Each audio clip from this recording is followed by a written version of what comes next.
Olá, bom dia, tudo bem? Sejam todos bem-vindos. Hoje é dia 6 de novembro, vamos começar o nosso sábado letivo, os melhores sábados de sua vida. Hoje, quem vai estar falando de sábado letivo somos nós, professores de matemática e suas tecnologias. Então, eu, Maria Amália, Gigi, Regina e Beth, tá? Espero que vocês gostem do assunto que falaremos hoje, que são sobre as curiosidades no mundo da matemática.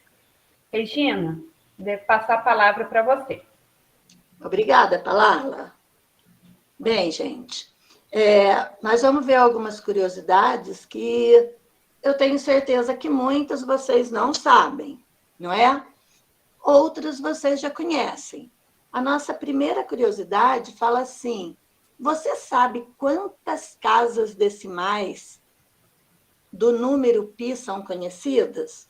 Vocês sabem qual que é o número π, aquele famoso que a gente usa, aí saiu na tela, a gente usa sempre o 3,14, usa lá na circunferência, né? Ele é muito famoso. Mas, antigamente, era muito pouco conhecido. Hoje, com as tecnologias, né, atualmente, já são conhecidos 8 quatrilhões de casas decimais de π. Vocês têm ideia de quantos zeros que tem 8 quatrilhões? E essas casas foram calculadas pela Universidade lá de Santa Clara, na Califórnia, nos Estados Unidos. Aqui nós vamos colocar para vocês uma relação, né, das casas decimais do π que foram determinadas, ou melhor, estabelecidas durante os anos, os tempos aí. Vamos dar uma olhadinha nessa descoberta? Vamos lá, Gigi.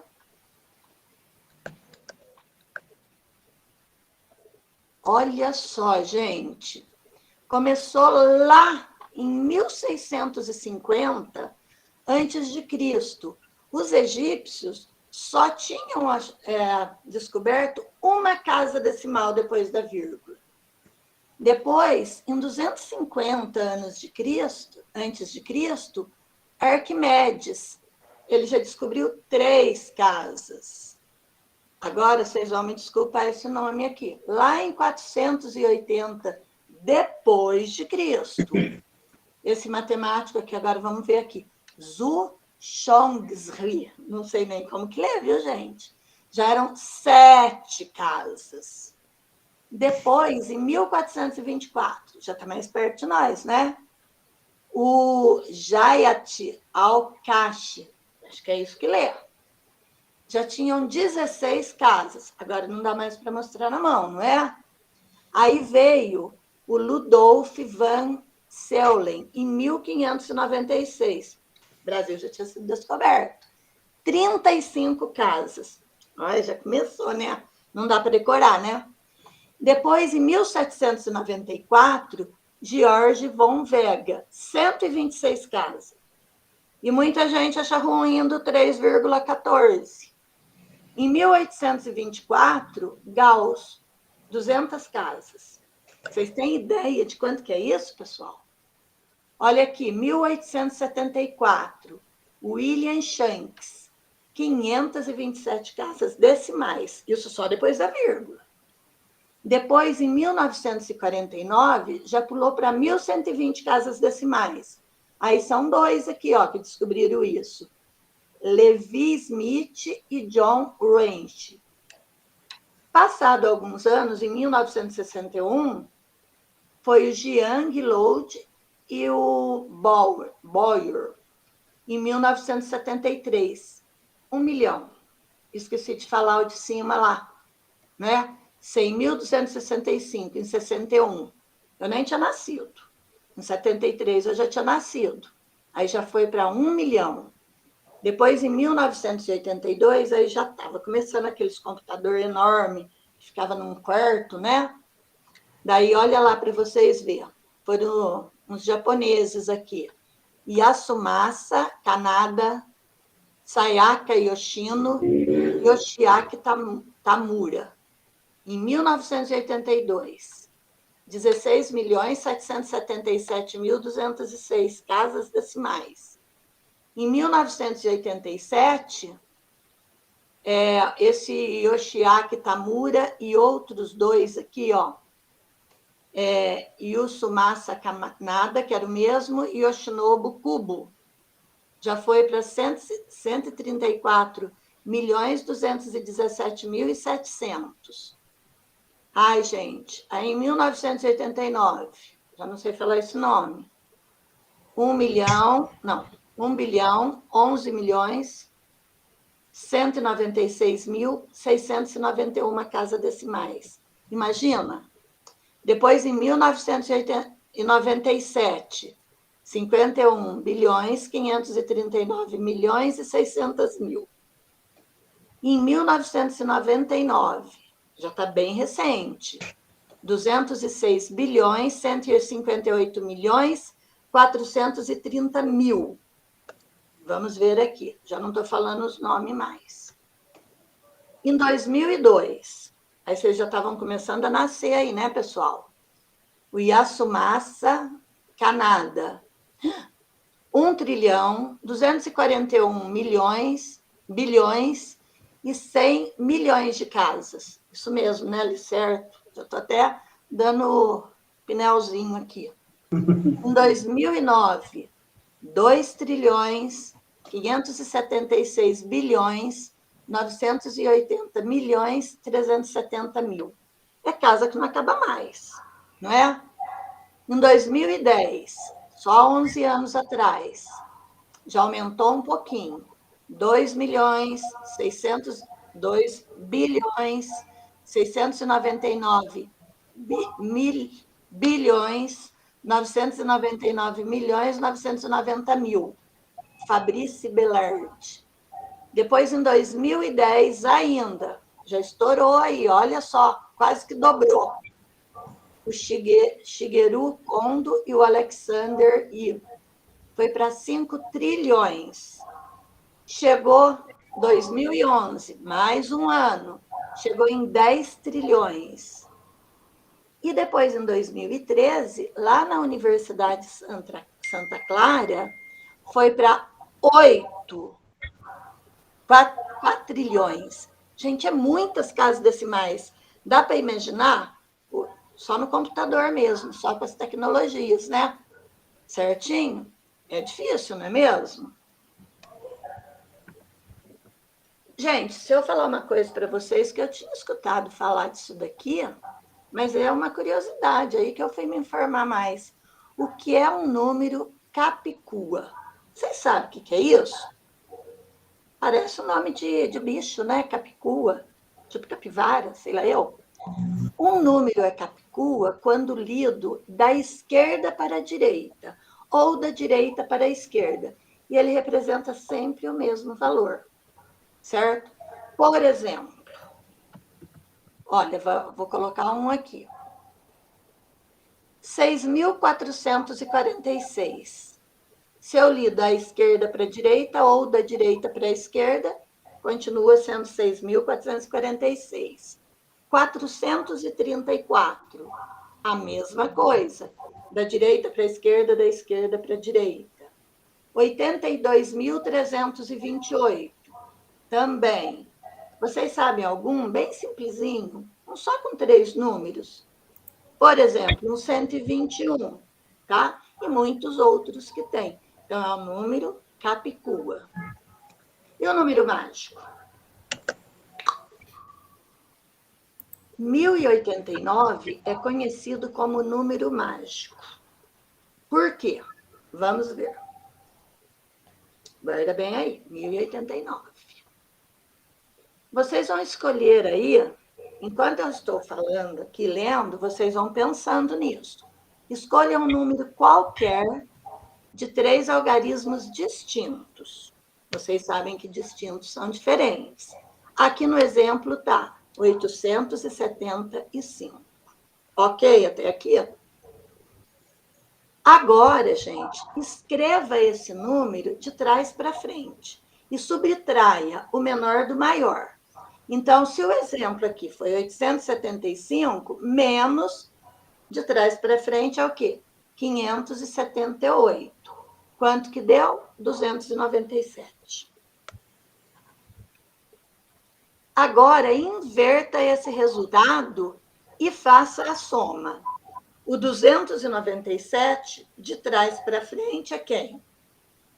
792. Esses dois números somados, 297 mais 792, deu quanto? 1089. Então, qualquer número mágico, qualquer número de 3 algarismos, vocês vão chegar nesse resultado. Certinho? Tudo bem até aí? Estão entendendo? É que eu falo um pouco rápido. Tudo bem. Agora, eu vou passar para a Palala, tá? Eu vou continuar aqui. Muito obrigado por vocês estarem ouvindo. Agora, a Maria Amália vai falar com vocês, tá? Oi, Maria Amália, pode voltar. Olá, obrigada, Regina. Eu vou começar a falar com vocês sobre os números triangulares. Então, o que são números triangulares? Os números triangulares são os seguintes, são três. 1, 3 e 6. Por que esses números são chamados de triangulares? Porque se nós identificarmos, representarmos cada um deles através de circunferências, tá? Então, olha aqui, o número 1 usando uma circunferência, o número 3 usando 3 circunferências, o número 6 utilizando 6 circunferências, eles podem formar o quê? Triângulos, tá? Então, nós temos aqui que esses números são chamados do quê? De triangulares. Tudo bem? Então, mais uma curiosidade sobre esses números triangulares. Tá joia? Pode passar, Gigi. Vamos ver também agora Gauss, que é uma mente brilhante. Gauss é um matemático muito importante, tá? E o Gauss, ele tem essa inteligência desde pequeno, tá? Então, desde pequeno, ele podemos dizer que é um menino prodígio, porque ele inventou várias fórmulas, tá? Então, ele identificou várias fórmulas através do quê? De alguns estudos. Então, o que nós temos aí? Gauss, uma mente brilhante. Um professor, para manter seus alunos ocupados, mandou que somassem todos os números de 1 a 100. Tá? Então, somar quais números? O número 1, mais o 2, mais o 3, mais o 4, mais o 5, mais o 6, e assim por diante, até chegar no 100. Ele fez isso esperando que eles passassem bastante tempo executando a tarefa. Mas, para a surpresa desse professor, em poucos minutos, um aluno de 7, 8 anos, chamado de Gauss, deu a resposta correta, que foi igual a quê? 5.050. Então, ele somou todos os números e descobriu que a soma era 5.050. E assim, ainda criança, o Gauss inventou a fórmula da soma das progressões aritméticas. Tá? Então, vamos relembrar o que é uma progressão aritmética. Progressão aritmética é uma sequência numérica que de um termo para achar o termo que vem depois, nós sempre somamos um valor constante, que esse valor é chamado de razão. Quando nós temos a sequência 1, 2, 3, 4, 5, 6 e assim por diante até chegar no 100, nós temos uma progressão aritmética, pois de um termo para achar o termo que vem depois, a gente sempre soma uma unidade. Então, no caso, é uma progressão aritmética de razão 1. Aí o Gauss teve qual raciocínio? Ele pegou o primeiro termo, que era o 1, o último termo, que era o 100. Somou esses dois números. Resultou em quanto? 101. Tá? Essa soma, ele multiplicou pelo total de números que tinha na sequência, que eram quantos números? 100 números. Tá? Então, somou o primeiro com o último, multiplicou por 100 e dividiu por 2. Tá? Dessa maneira, ele obteve o quê? Os 5.100, que nada mais é que a soma dos 100 primeiros termos dessa sequência. Tá? Mas o que nós temos também? Que uma sequência, uma progressão aritmética, sempre que nós somarmos o primeiro com o último, o segundo com o penúltimo, o terceiro com o antepenúltimo, essa soma sempre vai ser constante. Tá? Então, isso ele também identificou. Como assim? O primeiro, 1, com o último, 100. Qual que é a soma? 101. O segundo, 2, com o penúltimo, 99. Qual que é a soma? 101. O terceiro, 3, com o antepenúltimo, 98, sempre 101. Tá? Então, por isso que ele multiplicou pelo total de termos, que era 100, e dividiu por 2. Tá? Que no total, essa soma 1 mais 101 apareceu quantas vezes? 50 vezes. Tá bem? Então, nós vimos que quem descobriu a forma da soma dos finitos termos de uma progressão aritmética que a gente utiliza tanto foi o Gauss. Tudo bem? Olha, entre 7 e 8 anos, então ele era um menino prodígio. Palavra, vou entrar aqui um pouquinho. Lembra a hora que eu estava vendo das casas decimais do Pi? Sim. Lá em 1824, gente, para vocês verem, o Gauss já tinha descoberto 200 casas decimais do Pi. Sim. E olha a inteligência dele. Tanto que ele é importante, tanto que ele aparece na matemática. Na matemática. Né? Muito bem. Pode passar, Gigi. Então, vamos ver agora. Olha que bizarro. Então, se nós multiplicarmos o número 11 milhões, não, 111 milhões, 111.111 por 11 milhões, 111.111, qual o número que nós devemos obter? Então, olha aqui, ó. No caso, vamos obter um número, nossa, ele vai ser muito grande, ó. 2 bilhões, 4 trilhões, né? 12 quatrilhões, 345 trilhões, 678 bilhões, 987 milhões, 654.321. Tá? Então, o que é mais bizarro nesse número? Que aqui, ó, tem uma sequência formada, não tem, ó? O primeiro número é igual ao último, o segundo é igual ao penúltimo, o terceiro é igual ao antepenúltimo, o quarto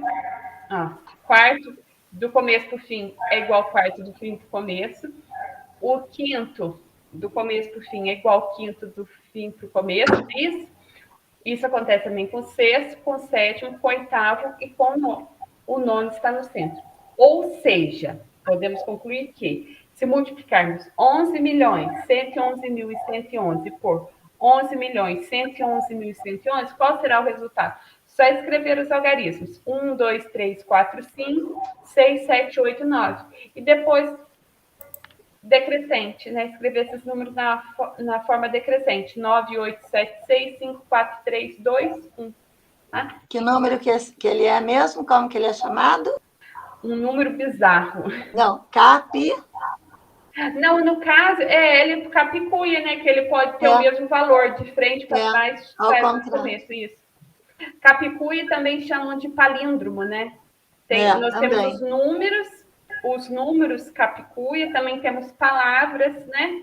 Que podem ser capicuias, até frase pode ser capicuia.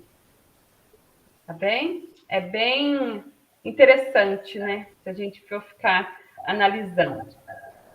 Então, olha aqui que nós temos, ó. 2.520 é o menor número que pode ser dividido exatamente por todos os números, de 1 a 10. Então, esse número ele pode ser dividido por 1, 2, 3, 4, 5, 6, 7, 8, 9, 10. E o resultado sempre será um número inteiro, não será um número decimal. Então, vamos verificar aí, ó. 2.520 dividido por 1, 2.520. 2.520 dividido por 2, 1.260. 2.520 dividido por 3, 840. 2.520 dividido por 4, 630. 2.520 dividido por 5, 504. 2.520 dividido por 6, 420. 2.520 dividido por 7, 360. 2.520 dividido por 8, 315. 2.520 dividido por 9, 280. E, por fim, 2.520 dividido por 10, 252. Tá? Então, 2.520 é o único número que pode ser dividido por todos os números de 1 a 10. E o resultado será um número inteiro. Também bem curioso esse fato. Mais uma curiosidade. O que acontece quando multiplicar 21.978 por 4? Qual será o resultado? Vamos ver qual que é o resultado. O resultado será a inversão das ordens dos números. Ou seja, o número vai ser formado pelos mesmos algarismos, mas nós vamos trocar a ordem. Ou seja, nós vamos formar esse número de trás para frente. Tá? Então, 21.978 dividido por 4 resulta em 87.912. Tá? Agora, nós vamos ver um pouco sobre os matemáticos mais importantes da história que nós temos até aqui, tá? E para isso, eu vou passar a palavra para o Gigi. Gigi, é com você. Obrigado. Vocês conseguem me ouvir? Sim, perfeitamente. Ah, tá. Porque eu falo pelo celular. Os matemáticos mais importantes da história. Tudo isso aqui foi tirado da revista Isto É e do site. Eles fizeram uma pesquisa e chegaram nessas conclusões. Em 10º lugar, nós temos René de Descartes. Olha ele aí, ó. Alguém lembra dele? O que esse homem fez na matemática? Quem é ele? Tá. Um pouco sobre ele. Nacionalidade francês. Ele é grande feito, criou a geometria analítica no século XVII, estudada hoje muito no 3º ano do ensino médio. Responsável por representar os números naquele gráfico com eixos X e Y, batizado de cartesiano em sua homenagem. Olha que chique, ele pôde dar o prazer de se batizar por ele mesmo. A geometria analítica revolucionou a matemática, tornando mais fácil enxergar relações entre números e compreender conceitos abstratos. Descartes morreu de pneumonia no castelo da rainha Cristina, da Suécia, que o contratou como professor de filosofia. Olha a matemática ligada no cotidiano. Ele foi contratado como professor de filosofia. Vamos continuar? Então, eu gosto muito de usar o plano cartesiano para fazer localizações, para trabalhar o seno, o cosseno, a tangente, para expor gráficos de funções do 1º grau, do 2º grau. Gosto muito de utilizar. Vamos ver o próximo matemático. Em 9º lugar, Henri Poincaré. Acho que é isso, né? Poincaré. Nacionalidade francês. O povo da França é tudo chique.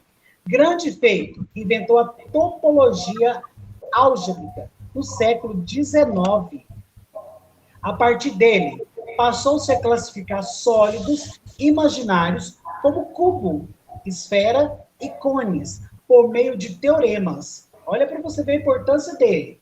Com a topologia algébrica, é possível demonstrar, por exemplo, como a caneca é a deformação da metade de um arco. Estou entendendo? Seja lá o que isso quer dizer, a conjectura, hipótese não comprovada, que ele propôs em 1904, só foi resolvida em 2006. Olha o tempo que levou para a teoria dele ser provada. Isso, né? Demorou muito. Mas ele foi muito inteligente. Naquela época, com a tecnologia que existia, com os recursos que nós temos hoje, que ele não tinha, é uma inteligência excepcional no meu ponto de vista. Vamos continuar? Em 8º lugar, Euclides. Olha o Euclides aí. Nacionalidade grego, grande efeito, fundamentou a geometria no século III a.C. Tá. Seu livro, Elementos, com os fundamentos da geometria clássica, adoro falar esse nome chique, né? Geometria clássica. Ainda é leitura obrigatória entre os matemáticos. Na obra, de 23 séculos atrás, estão compilados os seus axiomas, verdades lógicas, que valem até os dias de hoje. Um exemplo de axioma é: pode-se traçar uma única reta ligando quaisquer dois pontos? A obra-prima de Euclides é o segundo livro mais traduzido da história, atrás apenas da Bíblia. Eu vou repetir, porque eu acho isso muito chique. A obra-prima de Euclides é o segundo livro mais traduzido da história, atrás apenas da Bíblia. Então, olha a importância de Euclides. Tem como falar que ele é importante, né? Demais.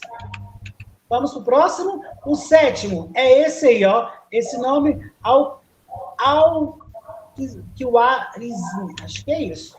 Nacionalidade persa. Grande efeito. Criou base teórica para a álgebra moderna no século VIII. Ele fundamentou a matemática ocidental. Sua obra descreve métodos para resolver equações lineares e quadráticas, como ensinam na escola até hoje.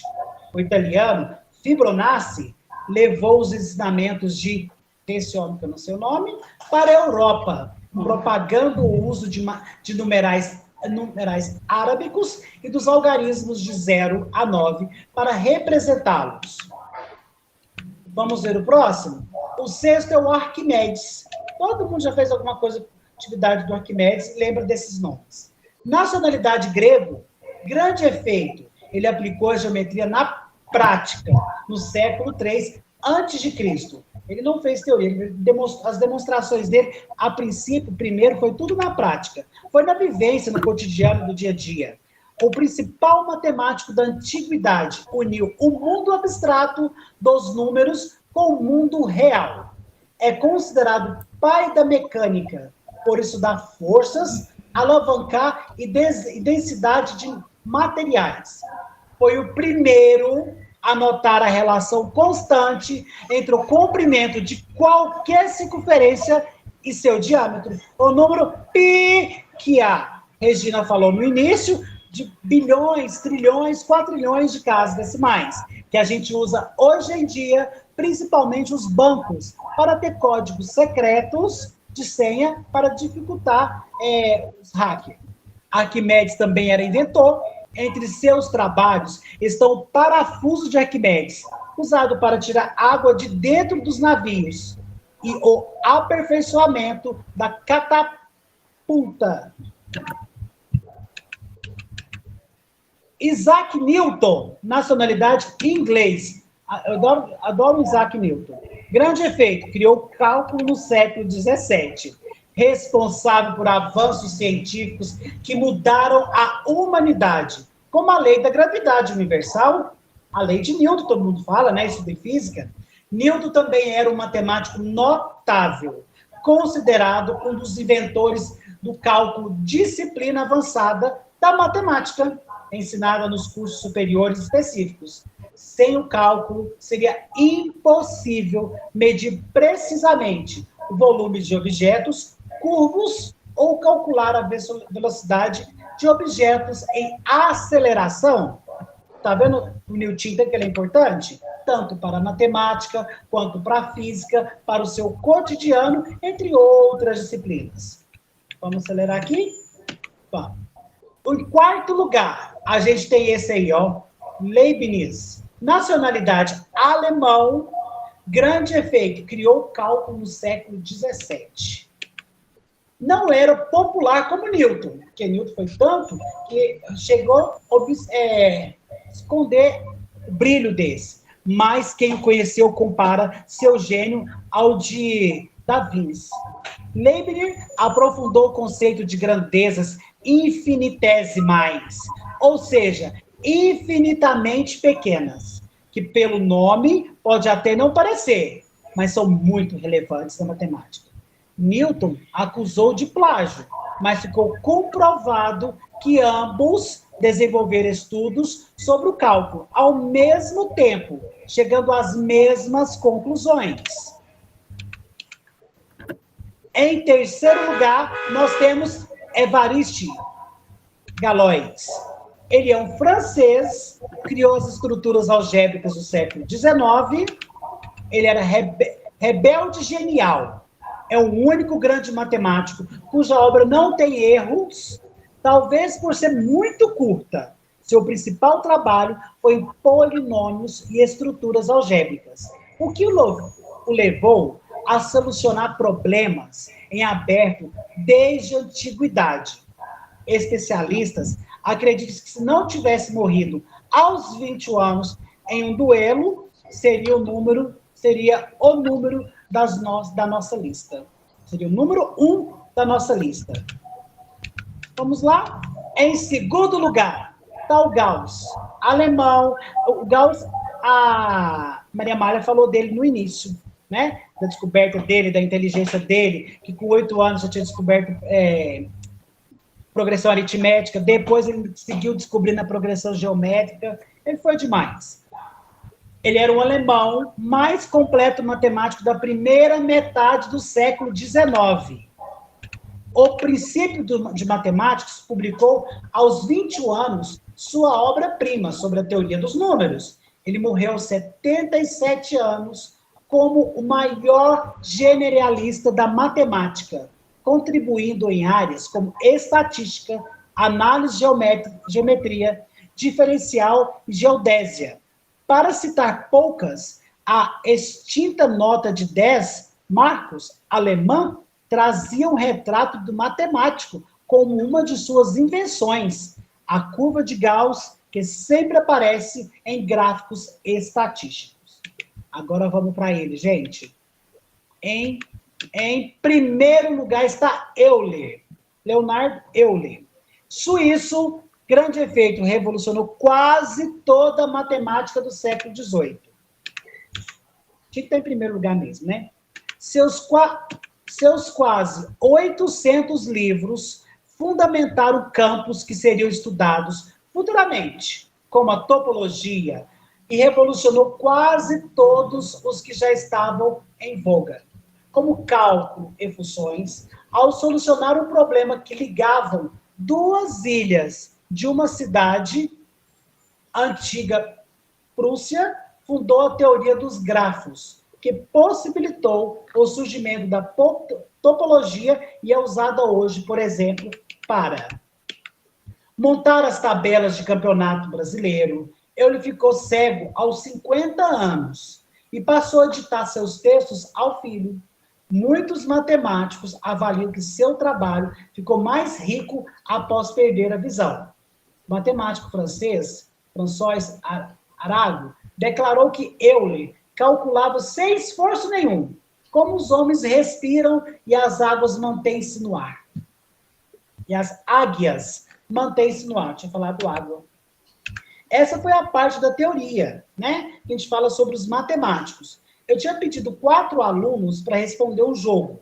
Eles fizeram o jogo, as respostas deles estão aqui comigo, e eu vou comentar as respostas com vocês do que eles fizeram. Já deixei tudo salvo aqui, vou colocar o nome deles aqui, do primeiro, né? Aqui, ó. Eu tinha colocado todo o meu nome. O primeiro foi o Eduardo. Obrigado, Eduardo, por ter feito essa atividade. Ah, não consigo. Vai ser com o meu nome mesmo, não consigo mudar. Foi o Eduardo, o Carlos, a Amanda e a Juliana. Ó, essa era a primeira parte que era para ele fazer, foi as perguntas que foi enviado para ele. Eu estou com as respostas aqui, eu vou lendo e vou marcando, que a hora que ele for ver, ele vai entender. Teorema com um tipo específico de triângulo. Que teorema pode ser esse que tem um tipo específico de triângulo? Aí ele foi dando alternativas, foi dando as dicas, tá só clareando. Vai pensando você também, se você já viu essa figura, principalmente no 9º ano, você consegue memorizar qual seria a resposta disso. Tá pensando? Eu acredito que por essa imagem, ó, hipotenusa ao quadrado, igual a soma dos catetos ao quadrado. Que teorema seria esse? Vamos ver? Opa! Acho que eu esperei demais. Tá, qual desse tema? Seria teorema de Tales, de Pitágoras, de Newton, teorema de Einstein ou teorema de múltiplos triângulos? Teorema de Pitágoras. Acertou. A primeira questão que ele respondeu está certa. Um pontinho para ele. Vamos para a próxima questão. Teorema que envolve proporções e paralelismo.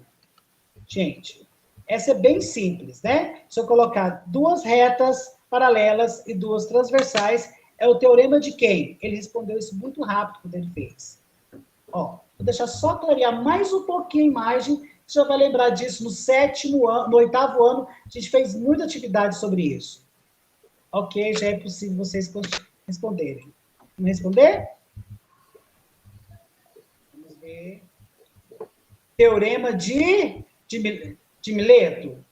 Não sei quantas. Das retas proporcionais. Teorema de Tales. Ok, acertamos. Vamos para o próximo. Terceira questão que ele respondeu. Estuda os objetivos de dimensões. O que estuda objetivo de dimensões, gente? Esse eu não tenho nem ideia se ele respondeu certo. Estou começando a clarear as figuras. Olha, estou vendo as figuras sólidos, geométricos, espaciais. O que será que ele respondeu? Vamos ver, vamos pensar mais um pouco para a gente entender.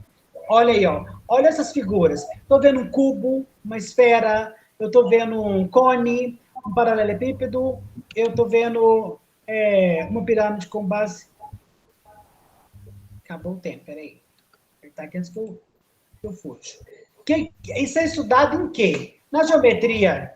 Tudo aí é geometria. Plana, analítica, constelar, espacial ou linear? A resposta que ele marcou foi espacial. Está certíssimo. Vamos para o próximo. Está quase acabando as questões que ele respondeu. Estuda os ângulos e suas relações no triângulo retângulo. Relações do triângulo retângulo. Eu não entendi o que ele quer dizer com isso. Vamos pensar. Vamos ver mais um pouco, né? A imagem vai clareando, vai ampliando nossa visão, a gente vai conseguir visualizar de uma forma melhor, mais ampla, mais satisfatória. Eu tenho uma esfera, uma circunferência, eu tenho relação aí, ó, secante, cossecante, tangente, cotangente. O que é isso no plano cartesiano? Opa! Tem que apertar aqui, gente. Eu esqueço de apertar, quase que não dá tempo. Isso é um palmetria, ângulo, trigonometria ou metriângulo? É uma trigonometria, certíssima resposta. Vamos para a próxima questão, que é a última questão que ele fez. Deixa eu ver se essa é a última questão que ele fez. Estuda as formas de contagem. Vai lá. O que estuda as formas de contagem? Não tenho a menor ideia, gente.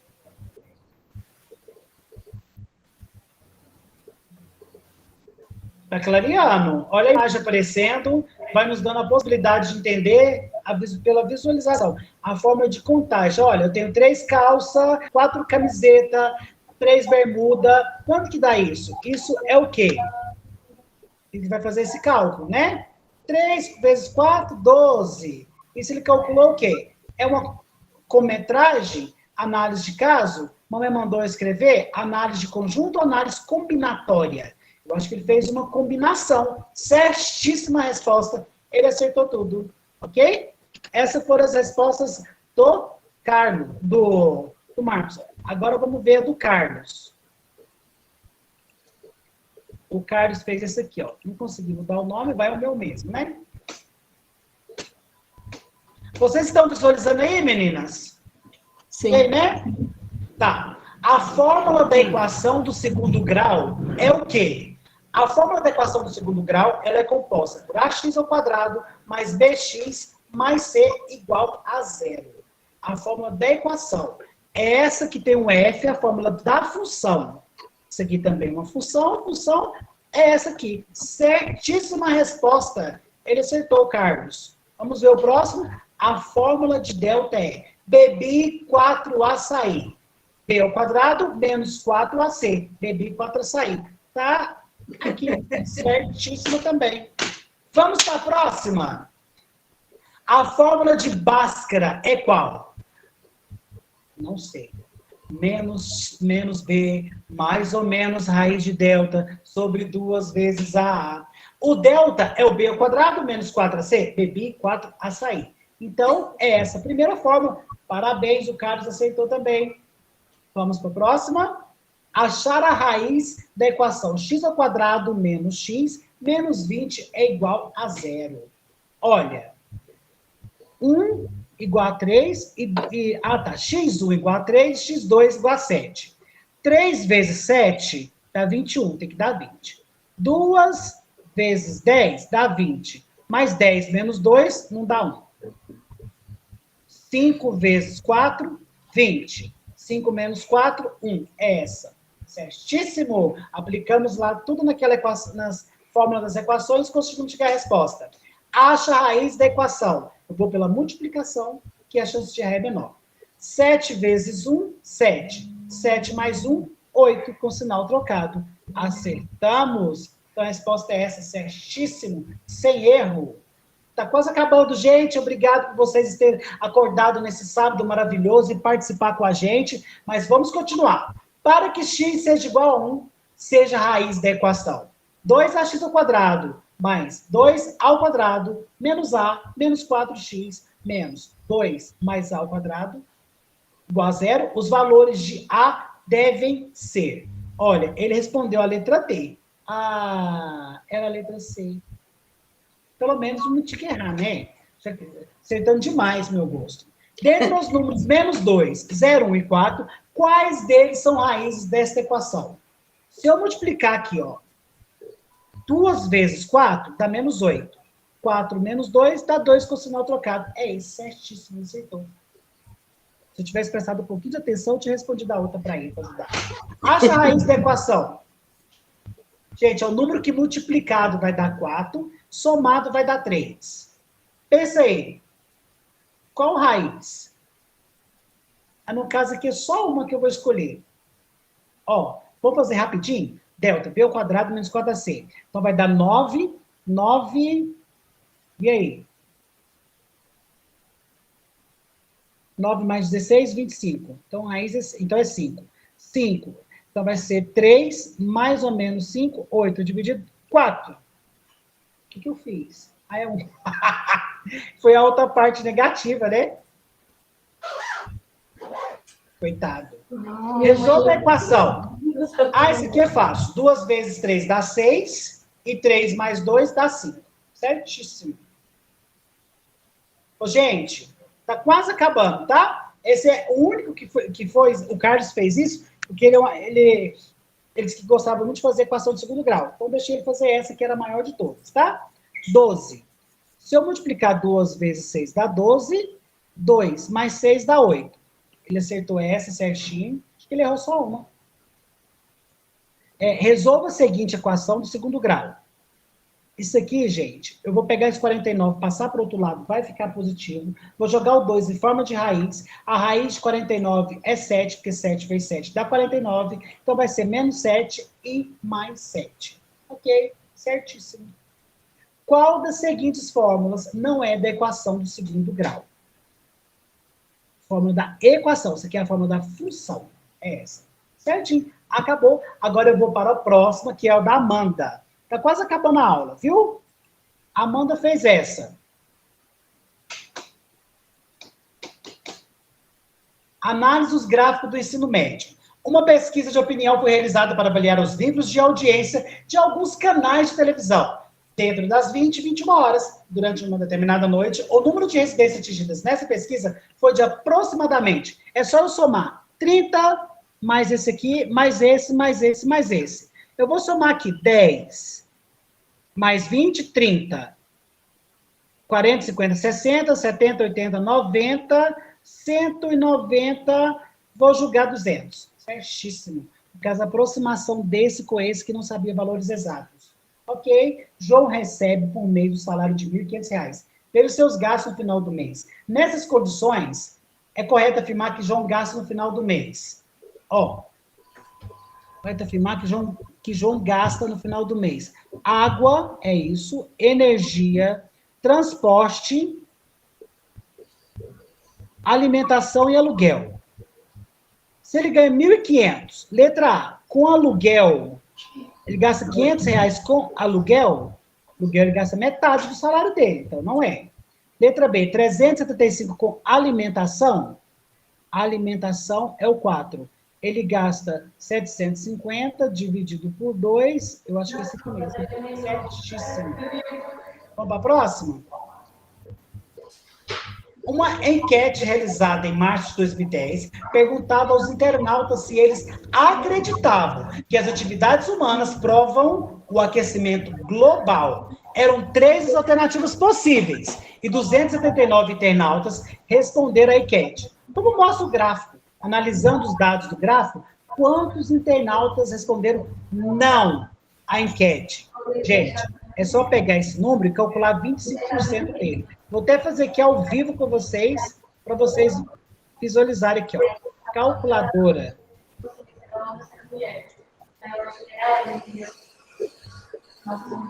Será que vai abrir?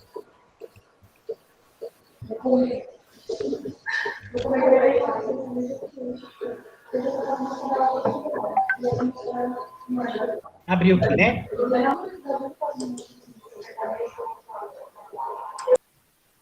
Ó, como que eu vou calcular 25% desse valor? O nome já diz 25%. Eu pego 25, divido por 100, e o resultado eu multiplico por 279. Vezes 279, resposta 69,75. Então, ele perguntou, está entre 69 e 75? 69 e 75. Está entre 50 e 75. Ok, está aí respondido. Vamos para a próxima, que ela respondeu. Para testar a quantidade de um combustível composto apenas de gasolina e álcool, uma empresa recolheu 8 amostras de vários postos de gasolina. Para cada amostra foi determinado o percentual de álcool e o resultado é mostrado no gráfico abaixo. Em quantas dessas amostras o percentual de álcool é maior que o percentual de gasolina?